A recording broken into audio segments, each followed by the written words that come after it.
जब ईवीएम से उनकी सरकार 2018 में बनी तो पहुंच गया राज्यपाल जी के यहाँ, मैं ईश्वर की शपथ लेता हूँ।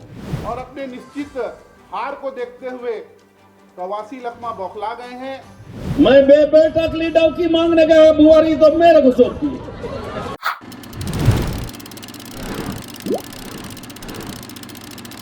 पूर्व मुख्यमंत्री भूपेश बघेल पर एफआईआर दर्ज होने और उन्हीं की पार्टी के द्वारा विरोध होने के बाद प्रदेश में सियासी घमासान छाया हुआ है। वहीं भाजपा प्रदेश प्रवक्ता केदार गुप्ता व भाजपा अनुसूचित जनजाति मोर्चा के अध्यक्ष विकास मरकाम ने प्रेस वार्ता करके कांग्रेस पर जमकर हमला बोला। केदार गुप्ता ने कहा, भूपेश बघेल जी ने मैं और मेरा की राजनीति की, तानाशाही से अधिकारियों को फलने फूलने दिया। आज वो अधिकारी जेल में है या बेल में है। भूपेश बघेल जी ने कहा था मैं चुनाव नहीं लड़ूंगा। बघेल को पता था जनता नाकार देगी।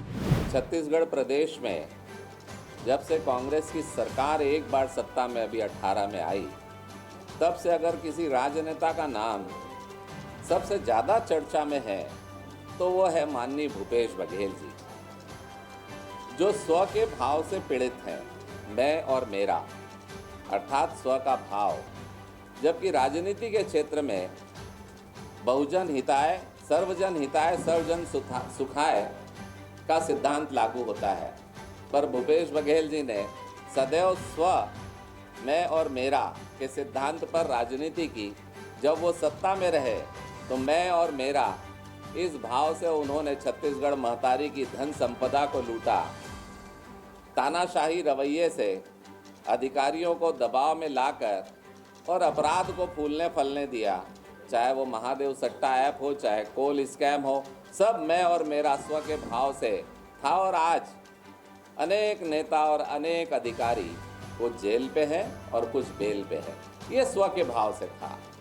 जब वो सत्ता में थे तो कांग्रेस पार्टी का इतना नुकसान किया कि स्व के भाव ने कांग्रेस पार्टी की सत्ता छीन ली। आज विपक्ष में है तो भाव मरा नहीं, स्व का भाव जिंदा है, मैं और मेरा जिंदा है। पार्टी से कोई लेना देना नहीं है, कांग्रेस पार्टी से उनको अब ये स्पष्ट हो चुका है उनकी करनी से। जब उन्होंने यहाँ पर लोकसभा चुनाव का अवसर शुरू हो रहा था तब कहा कि मैं चुनाव नहीं लड़ूंगा, बाकी लोग लड़ेंगे। उनको स्पष्ट रूप से दिखाई दे रहा था कि छत्तीसगढ़ की जनता उनके भाव को समझ चुकी है, वो अपने लिए राजनीति करते हैं, इसलिए वो तैयार नहीं थे। जब पार्टी ने ज़बरदस्ती की तो उन्हें मालूम था कि रायपुर से तो बुरी तरह हारेंगे। दुर्ग के तरफ उनकी आंख गई, पर वहाँ पर हमारे मजबूत प्रत्याशी को देख फिर वह पार्टी ने ज़बरदस्ती की तो वो राजनांदगांव भाग खड़े हुए। राजनांदगांव जाने के बाद उनको अपनी हार स्पष्ट रूप से दिखाई दे रही है, क्योंकि वहाँ के कार्यकर्ता माननीय कांग्रेस पार्टी के, मैं कहूँगा दिग्गज कार्यकर्ता अरुण सिसोदिया, जिन्होंने मंच से ही कहा, वैष्णव ने मंच से ही कहा, सुरेंद्र वैष्णव ने, कि आपको अब फुर्सत मिली है। इतने दिनों बाद जब सत्ता में थे किसी कार्यकर्ता का काम नहीं किया, सार्वजनिक रूप से कहा तो भूपेश बघेल जी की चूल्हे हिल गई। उसके बाद उन्हें पार्टी से निकाला जाए, प्रत्याशी बदला जाए, अनेक नेताओं ने ये चीज़ें उठाई, क्योंकि सबको पता चल गया कि भूपेश जी अपने लिए राजनीति करते हैं, छत्तीसगढ़ की महतारी और कांग्रेस पार्टी के लिए नहीं।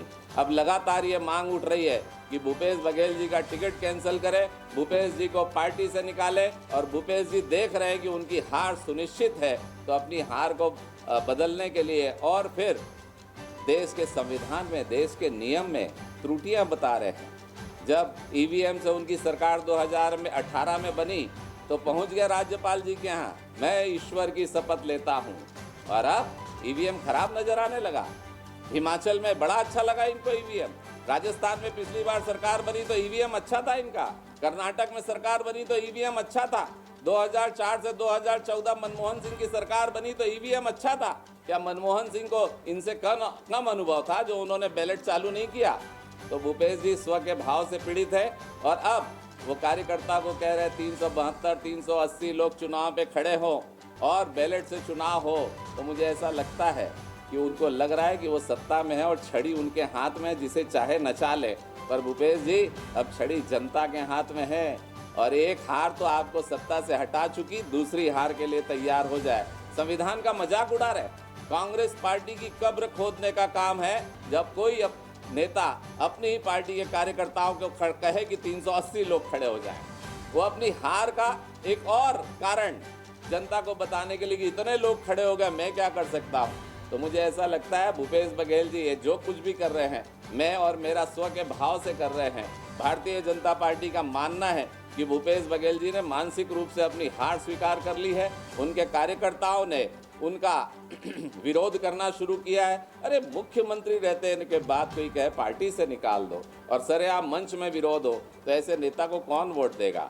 वहीं भाजपा अनुसूचित जनजाति मोर्चा के अध्यक्ष विकास मरकाम ने मीडिया से चर्चा करते हुए कहा, कल कवासी लखमा जो बस्तर की प्रत्याशी है, उन्होंने बयान दिया कि मैं अपने लड़के के लिए दुल्हन लेने गया था, लेकिन मुझे ही पार्टी ने दूल्हा बना दिया। कवासी लखमा ने पूरे बस्तर की जनता का अपमान किया है। कवासी लखमा का दिमागी संतुलन बिगड़ चुका है। बस्तर के सभी वरिष्ठ नेताओं का कहना है कि बाहर से प्रत्याशी लाकर चुनाव लड़ाया जा रहा है। 11 सीट जीताना है, अगर तकलीफ होगा तो मेरा बेटा को टिकट दो।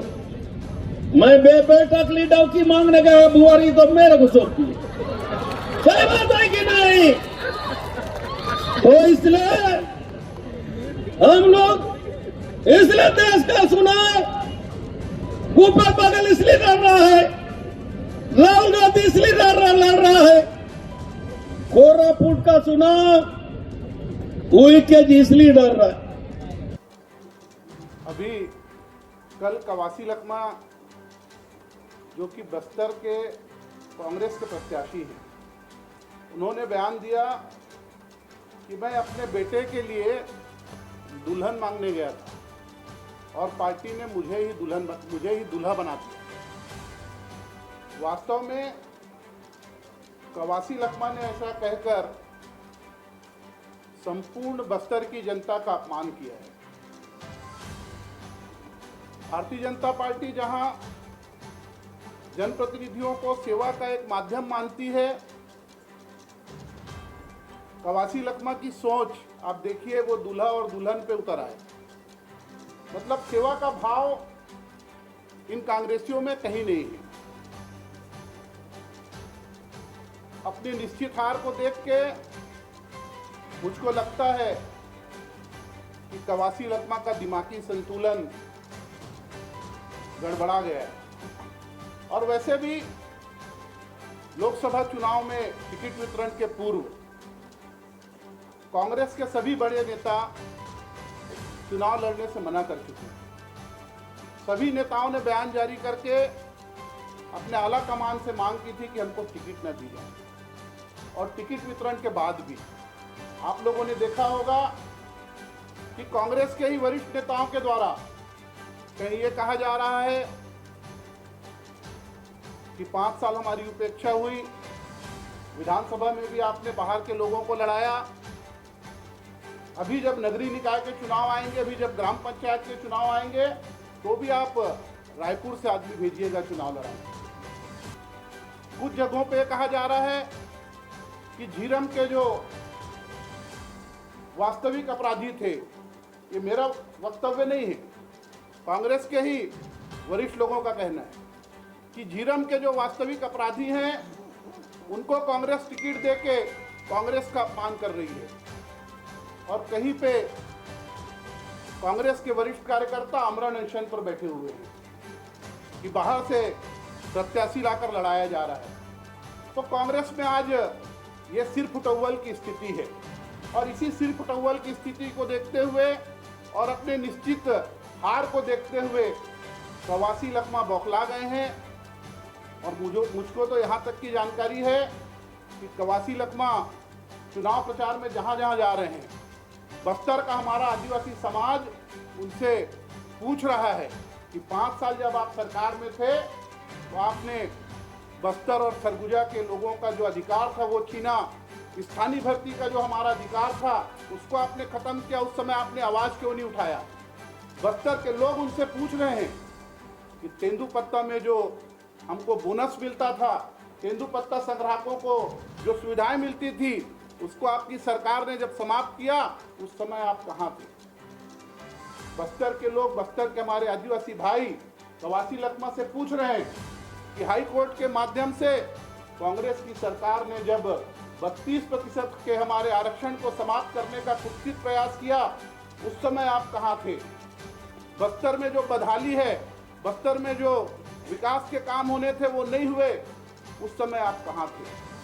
और इन सब चीज़ों को देखते हुए कवासी लखमा मुझको लगता है कि चुनाव से भागना चाहते हैं और अपने निश्चित हार का एक बहाना वो अभी खोज रहे हैं। और अभी मैं टीवी चैनल में देख रहा था, चरणदास महंत जी ने कवासी लखमा को बताया कि बस्तर के सबसे बड़े नेता हैं। तो मुझको 2013 का वह दृश्य याद आ गया जिसमें कवासी लखमा को हाथ दिखाते हुए चरणदास महंत ने कहा था कि किसी को कुछ बताना नहीं। तो क्या उस बात को चरणदास महंत उस बात के लिए माफ़ी मांगेंगे कि उन्होंने कवासी लखमा के ऊपर हाथ उठाने का प्रयास किया था?